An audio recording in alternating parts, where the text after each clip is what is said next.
Formula ఈ race నిర్వహణ కోసం కొన్ని భారత చట్టాలు ఉన్నాయి. కేటీఆర్ తన అధికారంతో ఆ చట్టాలను ఉల్లంఘించాడు. ఎస్నెక్స్ట్ జైన్ ప్రైవేట్ లిమిటెడ్ తో తెలంగాణ ఎంఏయుడి మధ్య 2002 అక్టోబర్ 25న ఒక ఒప్పందం కుదిరింది. ఈ రేస్ కయ్యే ఖర్చును స్పాన్సర్స్ భరించాలని, రేస్ నిర్వహణకు అనుగుణంగా ఫామ్ ను నిర్వహించాలని ఎంఏయుడి మధ్య ఒప్పందం. కానీ 2023 ఫిబ్రవరి 11న జరిగిన ఈవెంట్ లో ఎంఏయుడి తరపున 12 కోట్లు చెల్లించిన హెచ్ఎండిఏ.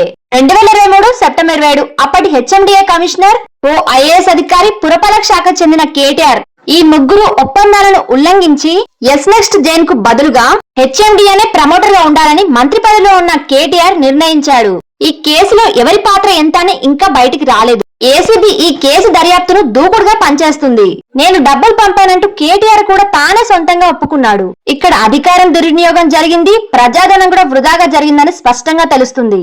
ఇప్పటి వరకు 3 వర్గాలుగా విచారించి కీలక ఆధారాలు సేకరించింది ఏసీబీ. మొదటగా ప్రమోటర్ లో ఉన్న గ్రీన్కో సంస్థలపై సోదాలు చేసింది ఏసీబీ. ఫార్ములా ఈ ఆర్గనైజేషన్ పై కూడా విచారణలు చేపట్టింది. ఈ విచారణలో ప్రభుత్వం, ప్రమోటర్స్ మధ్య ఉన్న ఒప్పందాలలో లొసుగులున్నట్టు కనిపెట్టారు. ప్రభుత్వ సంస్థల అనుమతి లేకుండానే భారీగా డబ్బు పంపకాలు జరిగాయని ఆరోపణలున్నాయి. సుమారు 7 గంటల విచారణ తర్వాత కేటీఆర్ ను అధికారులు విడుదల చేశారు. అన్ని ఆధారాలతో అధికారులు కేటీఆర్ ని అరెస్ట్ చేయడానికి సర్వం సిద్ధం చేస్తున్నారని ప్రచారం జరుగుతుంది.